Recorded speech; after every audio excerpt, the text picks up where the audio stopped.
और मैं उम्मीद करता हूं कि जितने भी विधायकों तक और वोटर्स तक ये बात पहुंचती है वो इस बात को संज्ञान में लें कि वो किन कारणों से वोट कर। ये तो एक सोच की बात है, विचार की बात है, और वैचारिक तौर पर मैं तो सहमत नहीं हूँ कांग्रेस पार्टी की नीतियों से, और इसलिए मैं चुनाव लड़ रहा हूँ और मैदान में उनके। हरियाणा प्रदेश में इन दिनों राज्यसभा चुनावों को लेकर सियासी पारा गर्म है।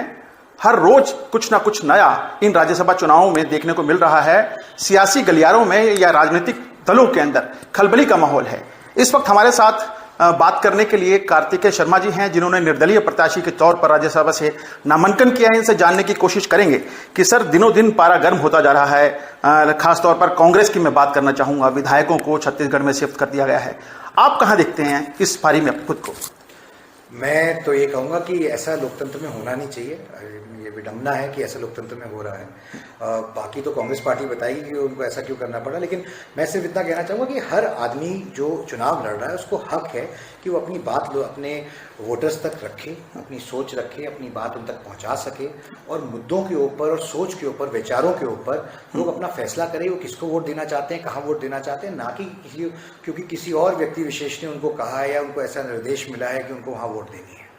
क्या कुछ एम सोच के आए हैं सर, क्योंकि गैर राजनीति रही है आपकी हमेशा से?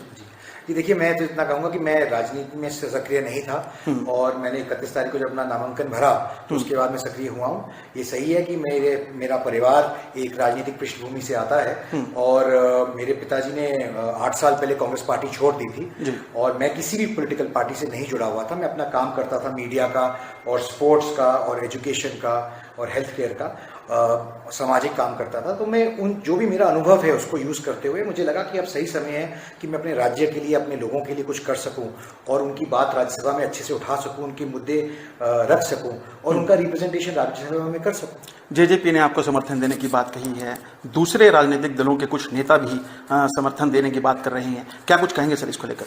देखिए, मैं कहूँगा कि मैं तो 90 के 90 लोगों से अपील करूँगा कि आप व्यक्ति को अपनी उसकी सोच, उसकी शैली और उसके काम और वो क्या करने की क्षमता रखता है उसके हिसाब से वोट करें। मैं हरियाणा का हूँ, हरियाणा में पला बड़ा हूँ, यहीं पढ़ा हूँ, यहीं रहा हूँ, मेरा अनुभव यहाँ का रहा है। मैंने यहाँ काम किया है, मैंने यहाँ हेल्थ कैंप्स लगाए हैं, मैंने यहाँ फ्री एजुकेशन के लिए काम किया है पूरे 22 के 22 जिलों में। मेरे को लोगों से सरोकार है, जुड़ाव है, मैं लोगों की समस्या समझता हूँ, और मुझे लगता है मैं उनका अच्छा नेतृत्व राज्यसभा में कर सकता हूँ बनस्पत किसी के जो कोई बाहर से आया। सर, कुलदीप बिश्नोई ने भी ये कहा है कि राज्यसभा में वोट डालने से पहले विधायकों को अपने दिल की बात सोचनी चाहिए। तानातानी चल रही है कांग्रेस और कुलदीप बिश्नोई के बीच में। इस बयान को आप किस तरह से देखते हैं? देखिए, किसी पार्टी की बात नहीं है, लेकिन जो उन्होंने कहा है वो तो बिल्कुल सही कहा है। मुझे नहीं लगता कि किसी और कारण से किसी व्यक्ति को कोई वोट देनी चाहिए। अगर उनको अपनी अंतरात्मा की आवाज से वोट नहीं देंगे तो फिर किसी और के निर्देश पे वोट देंगे, तो शायद ये लोकतंत्र की हत्या है। राजनीतिक दलों ने खासतौर पर आपको समर्थन देने की बात कही है, बीजेपी आपको समर्थन देने की बात कर रही है, लेकिन कांग्रेस अपने विधायकों को लेकर जिस तरह से छत्तीसगढ़ पहुंची है, क्या कहेंगे? कांग्रेस से कितने विधायक आपके संपर्क में हैं? जी, मैं ये नहीं कहूँगा कि मेरे पास कोई संपर्क में विधायक हैं या नहीं है। मैं सिर्फ ये कहूँगा कि आपके माध्यम से और सारे माध्यमों से मैं अपनी बात सब तक रख रहा हूँ, और मैं उम्मीद करता हूँ कि जितने भी विधायकों तक और वोटर्स तक ये बात पहुँचती है वो इस बात को संज्ञान में लें कि वो किन कारणों से वोट कर रहे हैं।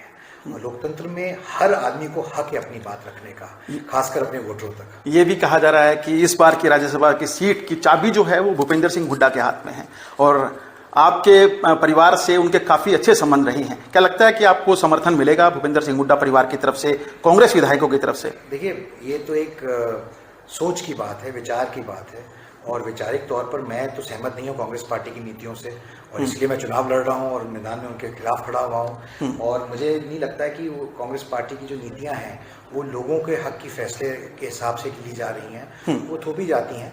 आपको एक उदाहरण देता हूँ, अभी नकाई के चुनाव चल रहे हैं और सारे एमएलए छत्तीसगढ़ में हैं, तो ये तो विडंबना है अपने आप में। तो बीजेपी से समर्थन मांगा सर आपने इसको? सबसे मांगा है, मैं तो सारी पार्टियों से, मैं तो इंडिपेंडेंट कैंडिडेट हूँ और मैं सबसे समर्थन मांगा है। क्या कुछ मेरा मौलिक अधिकार है सबसे समर्थन मांगना। क्या कुछ उम्मीद समझ रहे हैं सर?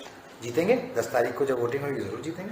तो ये हमारे साथ कार्तिकेय शर्मा जी हैं, जिन्होंने निर्दलीय प्रत्याशी के तौर पर अपना नामांकन दाखिल किया है। हालांकि अब 10 जून को ये देखने वाली बात जरूर होगी कि कितने सफल हो पाते हैं या कितनी असफल हो पाते हैं, लेकिन सियासी गलियारों में इन दिनों राज्यसभा चुनाव को लेकर चर्चा गर्म है।